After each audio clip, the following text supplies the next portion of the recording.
बिस्मिल्लाहिर्रहमानिर्रहीम। भेड़िया वाहिद ऐसा जानवर है जो अपनी आज़ादी पर कभी भी समझौता नहीं करता। वो किसी का ग़ुलाम नहीं बनता, जबकि शेर समेत हर जानवर को ग़ुलाम बनाया जा सकता है। भेड़िया कभी मुर्दार नहीं खाता और यही जंगल के बादशाह का तरीका है। और ना ही भेड़िया महरम मोनस पर जांगता है, यानी बाकी जानवरों से बिल्कुल मुख्तलिफ। भेड़िया अपनी माँ और बहन को शहवत की निगाह से देखता तक नहीं।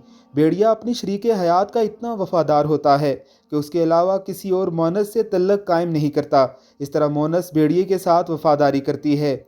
भेड़िया अपनी औलाद को पहचानता है क्योंकि उनके माँ और बाप एक ही होते हैं।